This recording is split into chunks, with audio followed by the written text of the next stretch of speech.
Hello dear brothers and sisters. So welcome to Tamil. So அடுத்த ஒரு part என்ன பார்ட்னு பார்த்தீங்கன்னா, நம்மளுடைய தலைப்பு 6ல் போன கிளாஸ் நம்ம என்ன பார்த்துருப்போம், ஒருமை பன்மைன்றதை பார்த்துருப்போம். அந்த ஒருமை பன்மையிலேயே என்ன கான்செப்ட்ன்றது மட்டும் தான் பார்த்துருப்போம்.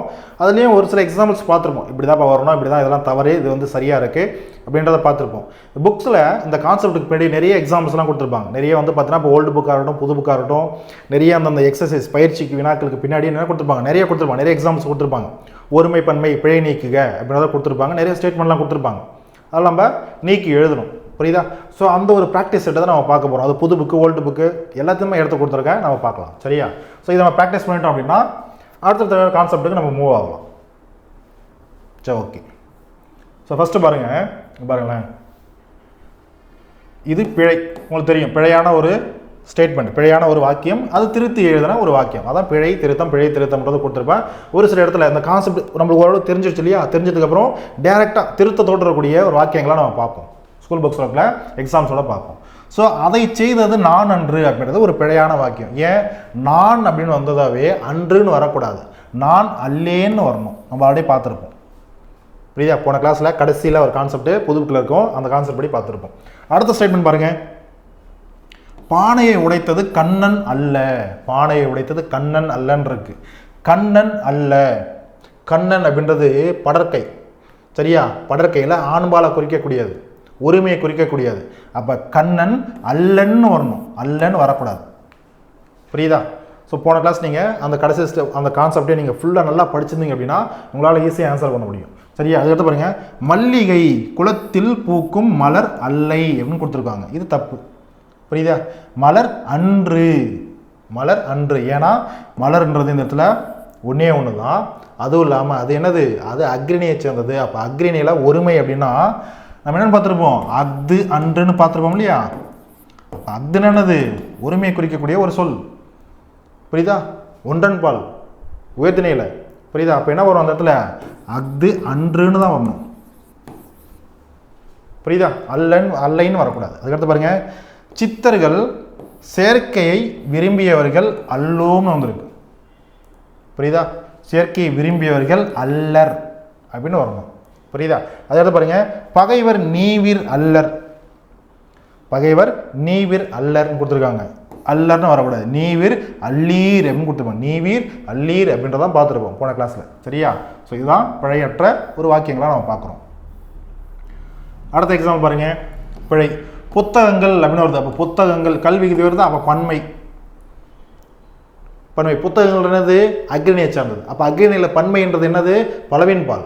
பலவின் பாலில் என்னன்னு வரும், அல்லன்னு வரும், அன்றுன்றது வராது. புரியுதா? அடுத்து பாருங்க, பிழை. நாம் வந்துருச்சு. அப்போ நாம் இந்த இடத்துல அல்லன்னு போடுமா, நாம் அல்லோம்னு போடணும். புரியுதா? பாருங்க, மணிமேகலை அல்லன் அப்படின்னு கொடுத்துருக்காங்க. மணிமேகலைன்றது உயர்தனையை சேர்ந்த ஒருமை, உயர்தனை சேர்ந்த பெண். ஆனால் ஒரே பெண் தாங்க. அப்போ உயர்தனை சேர்ந்த ஒருமை அப்படின்னா அந்த இடத்துல அல்லல்னு வரணும். பெண்பால் எப்படி குறிக்கணும், ஒருமையில் உயர்தனை சேர்ந்ததில் படற்கையில் குறிக்கும்போது எப்படி குறிப்போம், அல்லல்னு வரணும். அவள் அல்லல், இல் இல் வருமா? சரி, ரைட். அதுக்கடுத்து பாருங்க, பண்டங்கள் அல்லீர். பண்டங்கள்ன்றது ஒரு அக்ரிணை, பண்டம்ன்றது அக்ரிணை தானே. பண்டங்கள் அது பன்மை, அக்ரிணியில் பன்மையில் இருக்குது. அப்போ அக்ரிணியில் பன்மையில் இருக்கிறதுல அல்லீர்னு போடுமா, போட மாட்டோம். என்ன சொல்ல, அல்லன்னு போடுவோம். அப்போ அக்ரிணியில் பன்மைன்றது இந்த பண்டங்களை எப்படி சொல்லலாம், நம்ம அவைன்னு சொல்லாமா, சொல்லலாம் இல்லையா? பண்டங்களை நம்ம மொத்தமாக பண்டங்கள் சொல்லாமல் குறிப்பிட்டு சொல்லும்போது அவை அப்படின்னு சொல்லலாம் இல்லையா? ஏன்னா நிறைய இருக்குது, பண்டங்கள் நிறைய இருக்குது. அதை நம்ம என்ன சொல்லுவோம், அவைன்னு சொல்லிடுவோம், சிம்பிளாக சொல்லலாம். குறிப்பிட்டு அதை பெயர் வச்சு சொல்லணும்னா பண்டங்கள் சொல்லுவோம். அப்போ அவை அல்ல அப்படி தானே வரும். அப்போ பண்டங்கள் அல்ல. புரியுதா? அல்லீர்னு வரக்கூடாது. அடுத்து பாருங்க, உரிமையாளர். உரிமையாளர் ஓகே, ஆனால் இங்கே நீன்ற சொல்லு வந்திருக்கு. அப்போ முன்னிலையில் இருக்கிற ஒருத்தர் நம்ம சொல்லணும். புரியுதா? அப்போ உரிமையாளர் நீ அல்லை, நீ அல்லை, நீ அல்லோம் அல்லையும் சொல்லக்கூடாது. புரியுதா? அதுக்கடுத்து பாருங்க, இப்பொழுது அவர் கையில் கோப்புகள் இருந்தது. இப்போ அடுத்த கான்செப்ட் வரும். இப்போ தான் அடுத்தடுத்த கான்செப்ட் வரும் நம்ம.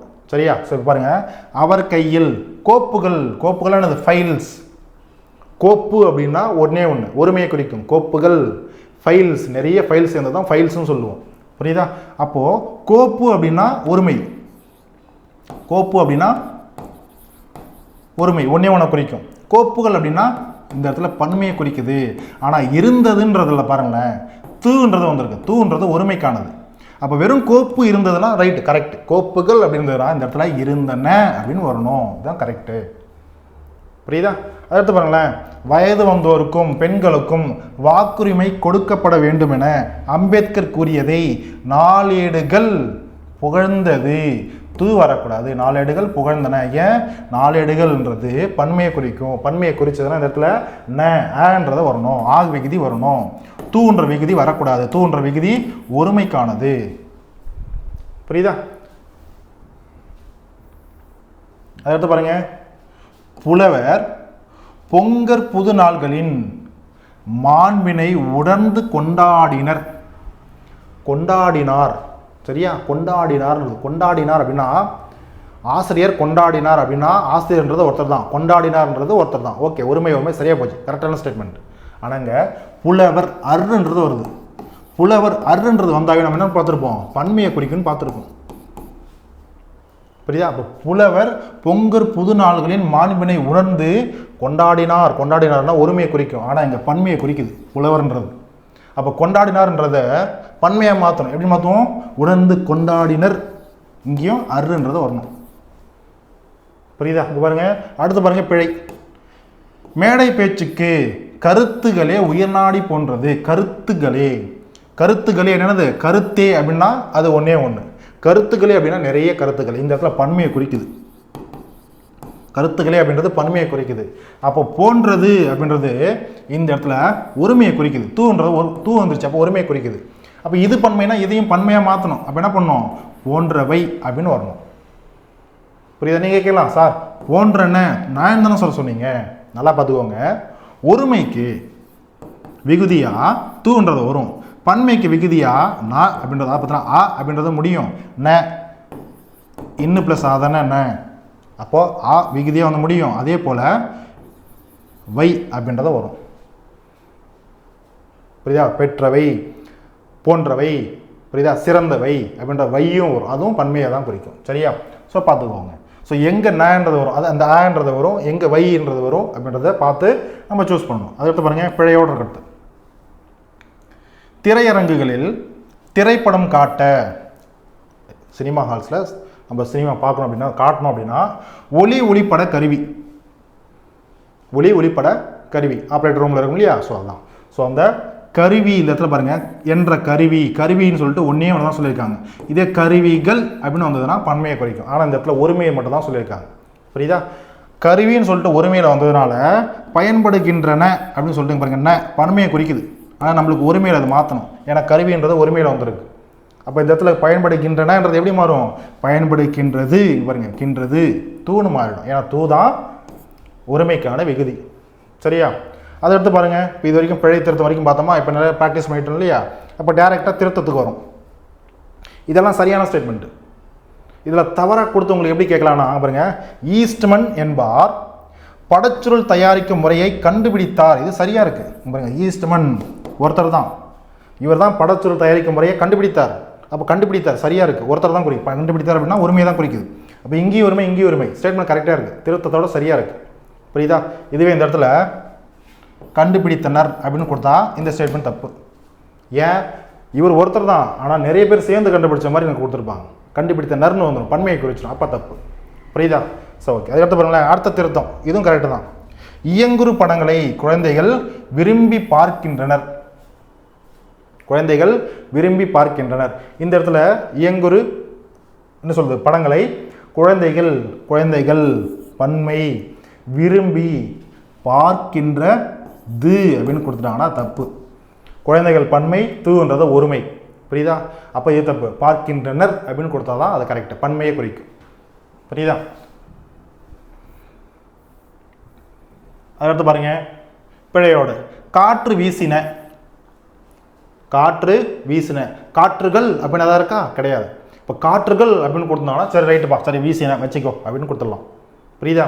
ஆனால் காற்று அப்படின்னு கொடுத்துருக்காங்க, அதாவது ஒருமையில் கொடுத்துருக்காங்க. புரியுதா? அப்போது காற்றுன்றது நிறைய இருக்கலாம். அதாவது நம்மளை சுற்றி வெறும் காற்று தான் இருக்குது. புரியுதா?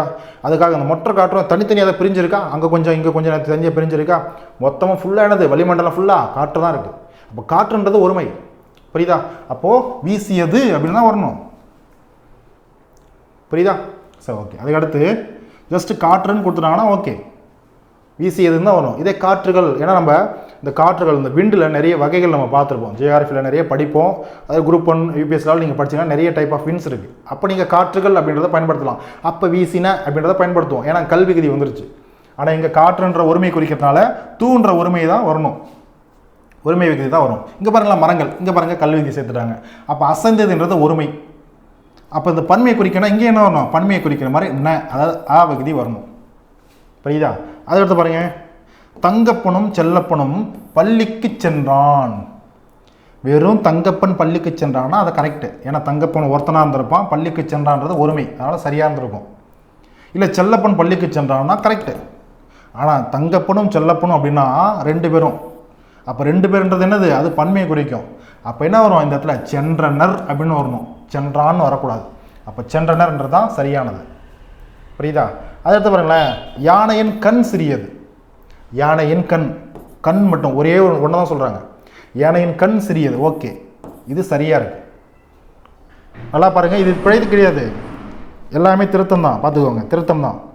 எக்ஸாம்பிள் எப்படி கேட்கலாம், இந்த ஸ்டேட்மெண்ட்டை தப்பாக எப்படி கேட்கலாம், யானையின் கண் அப்படின்றத கொடுத்துட்டு சிறியன அப்படின்னு கொடுத்துடலாம், அப்போ அது தப்பு. அப்போ இது ஒருமையில் தான் இருக்குது கண்ணுன்றது, அப்போது சிறியதுன்னு சொல்லிட்டு இங்கே கரெக்டாக தான் இருக்குது, இதுவும் ஒருமை தான். புரியுதா? அப்போ ஆல்ரெடி இருக்கக்கூடிய ஸ்டேட்மெண்ட்டே கரெக்டு, கன்ஃபியூஸ் ஆகிட வேண்டாம். புரியுதா?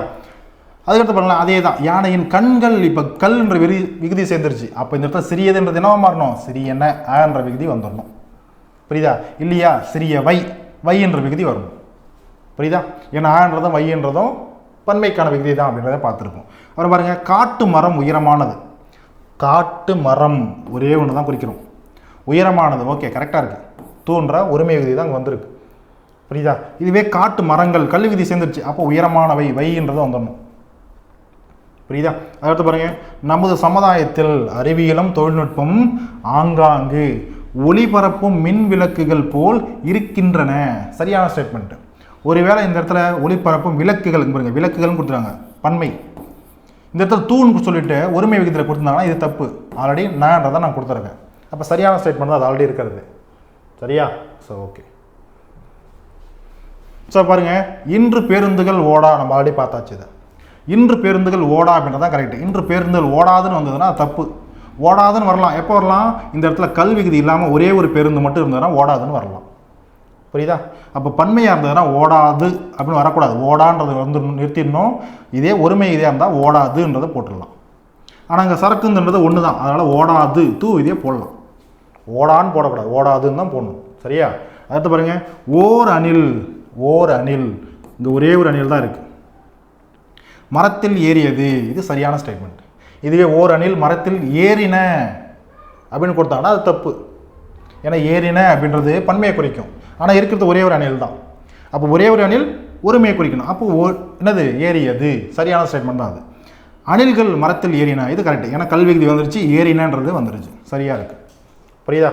அதுக்கடுத்த திருத்தம் பாருங்க, நான் வாங்கிய நூல் இது அன்று.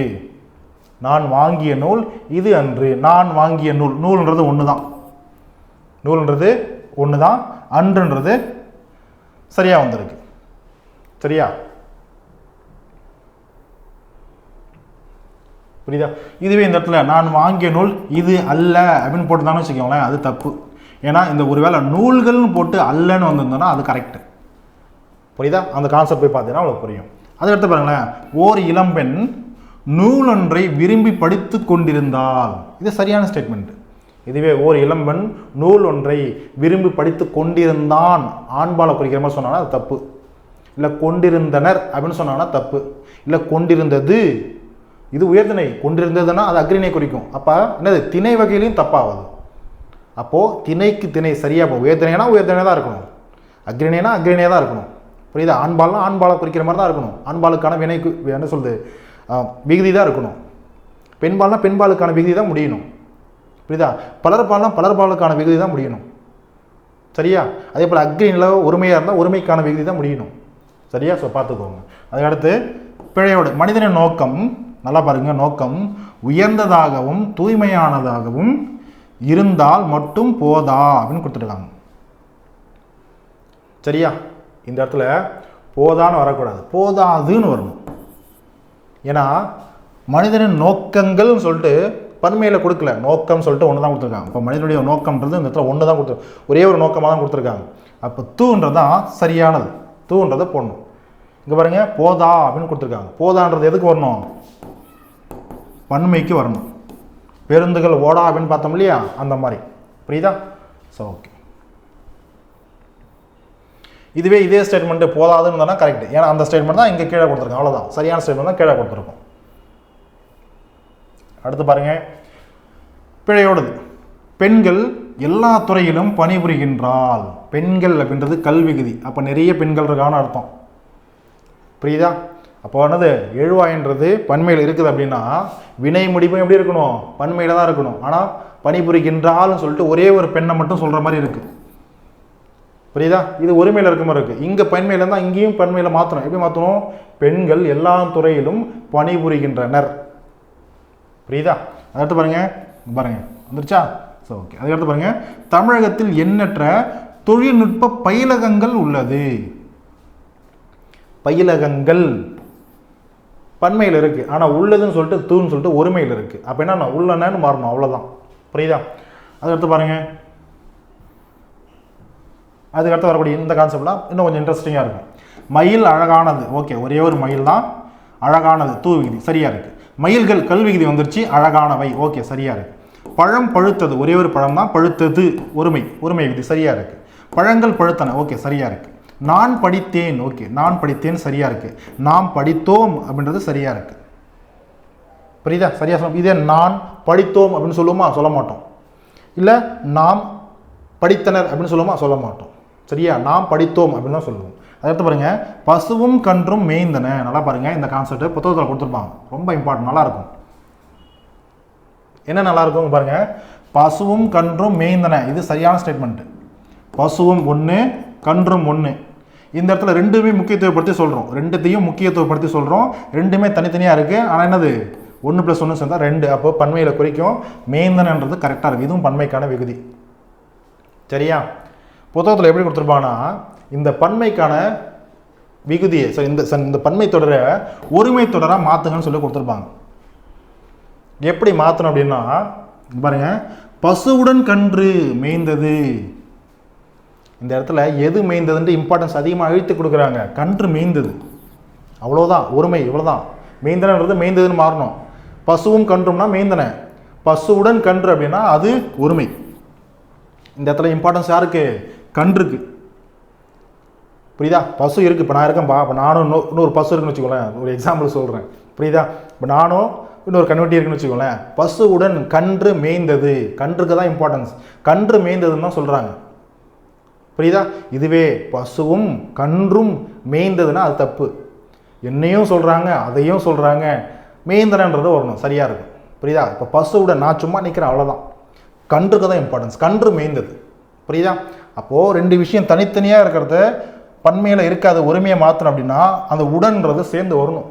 புரியுதாங்க? பாருங்களேன், மரத்தில் காயும் கனியும் இதுவும் இதுவும் இதுவும் இருந்துச்சு, அப்போது பன்மை 2 இருக்கா, பன்மையை குறிக்குது.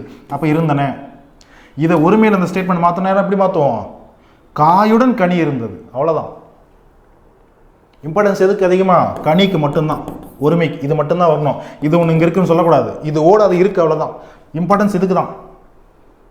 புரியுதா? அதுவும் பாருங்க, சிறுவனும் சிறுமையும் வந்தனர். சிறுவனும் 1, சிறுமையும் 1, 2 பேர் இருக்காங்க, பன்மை. அப்போ வந்தனர் பன்மைக்கான விகுதி. இதுவே சிறுவனுடன் சிறுமி வந்தால், பாருங்க, சிறுவனுடன் சிறுமி வந்தால்ன்ற நல்லா பார்த்துக்கோங்க. இது இந்த கான்செப்ட் உங்களுக்கு புரியல அப்படின்னா, இதுக்கு முன்னாடி இப்போ நான் சொன்னது உங்களுக்கு புரியலனா கூட இந்த ஒரு வாக்கியத்தை மட்டும் பாருங்களேன். சிறுவனுடன் சிறுமி வந்தால், நான் என்ன கேட்குறேன், சிறுவன் தானே கூட வந்தான், ஆனால் ஏன் இந்த இடத்துல வந்தால்னு மட்டும் இருக்கு? ஏன் வந்தார்கள் வந்தனர்ன்றத வரல? வராது. ஏன் இந்த இடத்துல ஏன் வந்தாலும் வந்துருக்கு தெரியுமா? நான் ஆல்ரெடி சொன்ன மாதிரி இந்த சிறுமிக்கு தான் இம்பார்ட்டன்ஸ். புரியுதா? கூட அந்த சிறுவன் வந்திருக்கான், அவன் கணக்கெல்லாம் கிடையாது, அவன் ஒரு ஆள்லாம் கிடையாது. சிறுவனோட சிறுமி வந்தால், அதான். அப்போ அந்த சிறுமி தான் இம்பார்ட்டன்ஸ். சிறுமின்றது சிறுவனோடு சிறுமி வந்துட்டா அப்படின்னா 2 பேரும் சேர்த்து ஒன்று தான் அர்த்தம். புரியுதா? அப்போ ஒருமையை தான் குறிக்கும். அப்போது ஒருமை மாற்றினா சிறுவனுடன் சிறுமி வந்தால், அவ்வளோதான். புரியுதா? இப்போ சிறுமி ஒருமையா, வந்தாள்ன்றது ஒருமைக்கான விகுதி. ஆள் பார்த்துருப்போம் இல்லையா? ஆள்ன்றது ஒருமைக்கான விகுதி, பெண்பால் விகுதி. அடுத்து பாருங்க, அண்ணனும் தம்பியும் பரிசு பெற்றனர். அண்ணனும் தம்பியும், அண்ணன் ஒருத்தன் தம்பி ஒருத்தன், ரெண்டு பேரும் சேர்ந்த அப்போ ரெண்டு பன்மை, அப்போ பரிசு பெற்றனர், அப்போ பன்மைக்கான விகுதி. இங்கே பாருங்க, இதை ஒருமையாக மாட்டணும். எப்படி மாற்றுவோம் பாருங்க, அண்ணனுடன், அண்ணன் இருக்கான் கூட, அவ்வளோதான். அண்ணன் உடன் இருக்கான், அவ்வளோதான். ஆனால் பரிசு யார் பெறா? தம்பி தான் பெறான். அப்போது தம்பிக்கு தான் இம்பார்ட்டன்ஸ். அப்போ இங்கே ஒருத்தர் மட்டும் தம்பிக்கு தான் இம்பார்ட்டன்ஸ் கொடுக்குறாங்க. அப்போ தம்பி தான் ஒருத்தர் தான், அதை மட்டும் தான் நம்ம பார்க்கணும். புரியுதா? அப்போ அண்ணனுடன் தம்பி பரிசு பெற்றான். புரியுதா? ஸோ பார்த்துக்கோங்க. சேம் கான்செப்ட் பாருங்களேன், பாலும் தேனும் ரெண்டுமே இனித்தனை, அதான் அதுக்கான இதுக்கான பொருள். புரியுதா? அப்போ இது ஒன்று பன்மை, இனித்தனை பன்மை. ஒருமையை மாத்திரம்னா பாலுடன் தேன் இனித்தது. புரியுதா? ஸோ அப்போ இது ஒருமையாக மாறுது, இனித்தது. ஓகேவா? அதை எடுத்து பாருங்க, யானைப்படையும் குதிரைப்படையும் சென்றன. யானைப்படையும் ஒன்று, குதிரைப்படையும் ஒன்று, ரெண்டுத்துக்கும் இம்பார்ட்டன்ஸ் கொடுக்குறாங்க. இப்போ சென்றன பன்மைன்றது வந்துருச்சு. இப்போ ஒருமையை மாற்றணும், யானைப்படையுடன் குதிரைப்படை சென்றது. குதிரைப்படைக்கு அதிகமான இம்பார்ட்டன்ஸ் கொடுக்குறாங்க. யானைப்படையோட குதிரைப்படை தான் சென்றது அப்படின்றத கொடுக்குறாங்க. புரியுதா? அதுவும் இதுவும்னா ரெண்டு, அதோடு இதுவும் சேர்ந்தா ஒன்று தான். புரியுதா? சிம்பிளாக சொல்லணும்னா, இப்போ வீட்டில் உங்கள் அம்மா அப்பா நைட் தூங்குறதுக்கு முடி, அதெல்லாம் எல்லாருக்கும் வசதி இருக்காது சொல்கிறேன். இப்போது பாலும் கொடுக்குறாங்க, பழமும் கொடுக்குறான்னு வச்சுக்கோங்களேன். டேய், அந்த பாலையும் பழத்தையும் குடிச்சிட்டு பழடான்னு சொல்கிறான்னா உங்கள்கிட்ட ரெண்டு பொருள் கொடுக்குறாங்கன்னு அர்த்தம். அப்போ அது பன்மை. புரியுதா? இதுவே உங்கள் அம்மா அந்த பால்லையே கொஞ்சம் என்ன சொல்கிறது கொஞ்சம் இதாக தான் இருக்கும். அந்த பால்லையே அந்த பழத்தையும் சேர்ந்து கலந்து கொடுத்துறாங்கன்னு வச்சுக்கோங்களேன்.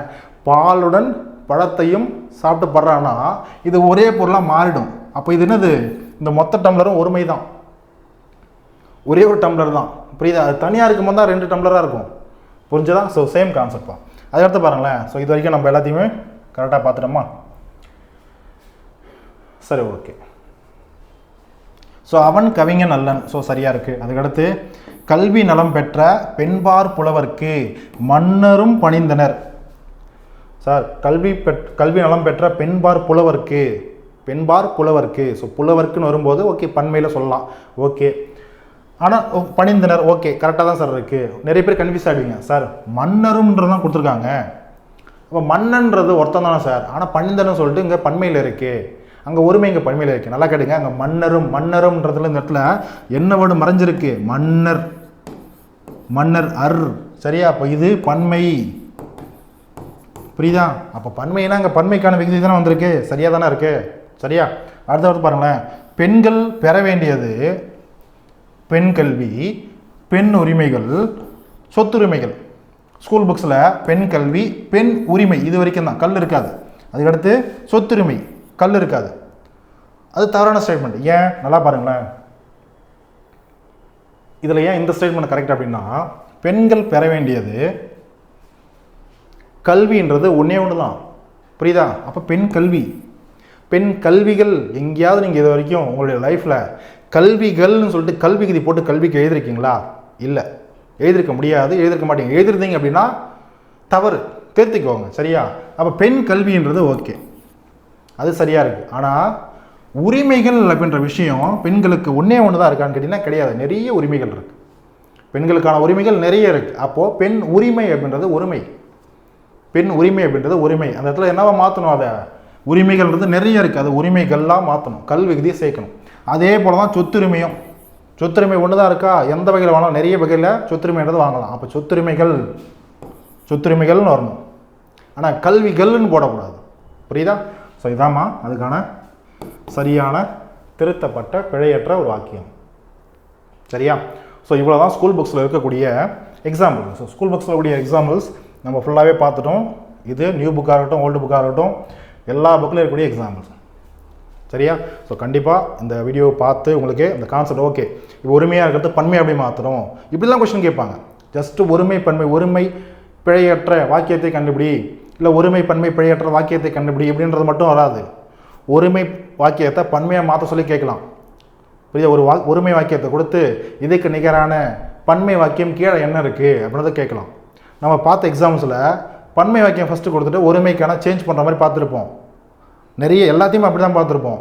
இதுவே ஒரு கீழே இருக்கிறது எல்லாமே ஒருமையை மாற்றுறது, அந்த ஒருமையை தூக்கி மேலே கொடுத்து அதை அப்படியே மேலே இருக்கிறது பன்மை கீழே வந்துச்சுன்னா அதை பன்மையை மாற்றுச்சு, அவ்வளோதான். அதான் ஒருமை டு பன்மை, பன்மை டு ஒருமை, இப்படியும் கொஷின்ஸ் கேட்கலாம். புரியுதா? ஸோ எப்படி கொஷின் கேட்டாலும் ஆன்சர் பண்ண தெரியணும். ஸோ அதுக்கான தான் ஸோ இந்த அழகாக ஒரு எக்ஸாம்பிள்ஸோட பார்த்துருக்கோம். ஸோ ஓகே, இந்த வீடியோ உங்களுக்கு பிடிச்சிருக்கிறேன், பிடிச்சிருந்தனா அடுத்த ஒரு வீடியோவில் பார்க்கலாம். ஸோ அதே போல் இந்த ஒருமை பன்மை கான்செப்ட் அவ்வளோதானா சார், எக்ஸாம்பிள்ஸ் அவ்வளோதானு கேட்டிங்கன்னா ஸ்கூல் புக்ஸோடைய எக்ஸாம்ஸ் அவ்வளோதான். ஸோ இந்த கான்செப்ட் இப்போ உங்களுக்கு தெரிஞ்சிச்சா, இதுக்கப்புறம் ஒருமை பன்மையில் எந்த கொஸ்டின் கொடுத்தாலும் உங்களால் கண்டிப்பாக போட முடியும். புரியுதா? அது ஒரு கொஸ்டின் வருது, 2 கொஸ்டின் வருது, 5 கொஸ்டின் வருது, 10 கொஸ்டின், எத்தனை கொஸ்டின் வருது நம்மளுக்கு தெரியாது. புரியுதா? மேக்ஸிமம் 1 or 2 கொஸ்டின்ஸ் தான் வரும். எத்தனை கொஸ்டின் வந்தாலும் போடலாம். எல்லாம் கரெக்டும் கரெக்டாக ஆன்சர் பண்ணோம்னா 2 கொஸ்டின் 2 ஆன்சர் பண்ணோம்னா 2 மார்க் நம்மளுக்கு, 2 கொஸ்டின் கரெக்டு. புரியுதா? ஸோ இப்போ இது மட்டும் தான் கேட்பாங்களா, இதில் தான் கேட்பாங்கன்னு கேட்டால் கிடையாது, வெளியே இருந்து கூட கேட்கலாம். அப்போது ப்ரீவியஸ் கொஸ்டின் பேப்பரில் நிறைய அது சம்மந்தப்பட்ட கொஷின்ஸ் இருக்குது. அது சம்மந்தப்பட்ட கொஷின்ஸ் நான் லேட்டஸ்ட் ஸ்டேஜில் என்ன பண்ணுறேன், அந்த கொஷின்லாம் எடுத்து கம்பைலேஷன் பண்ணி அதுக்குன்னு தனியாக வந்து பார்த்தீங்கன்னா ஒரு வீடியோ நம்ம பார்க்கலாம், ஒருமை பன்மை கான்செப்ட் வச்சு பார்க்கலாம். சரியா? ஸோ ஓகே, ஸோ இந்த வீடியோ பிடிச்சிருக்கேன், மறுபடியும் நம்ம அடுத்த ஒரு வீடியோ பார்க்கலாம், அடுத்த கான்செப்டோடு பார்க்கலாம். ஸோ இப்போ இதோட அழகு 1 இலக்கணத்தில் வந்து பார்த்தீங்கன்னா அந்த முதல் பகுதி ஃபுல்லாக முடிஞ்சுதான். ஸோ அடுத்து வந்து சொல் அப்படின்னு சொல்லக்கூடிய ஒரு இலக்கண பகுதியிலேருந்து என்ன இருக்குது, வேர்ச்சொல், அப்புறம் வேர்ச்சொல் வந்து வினைமுற்று, என்ன சொல்லுது, வினை எச்சமாக மாற்றுறது, வினையாளின் பெயராக மாற்றுறது, அப்புறம் பெயரெச்ச வகைகள் இருக்கும். இதெல்லாம் நம்ம அடுத்த கிளாஸில் 1 by 1 பார்க்கலாம். சரியா? So until then is bye from Prabhakaran from Prabhakaran Academy. So okay students, so அழகாக நோட் பண்ணியிருப்பீங்க நம்புகிறேன், அழகாக நோட் பண்ணிக்கோங்க. சரியா? மறுபடியும் நம்ம அடுத்த ஒரு வீடியோவில் பார்க்கலாம். So thank you.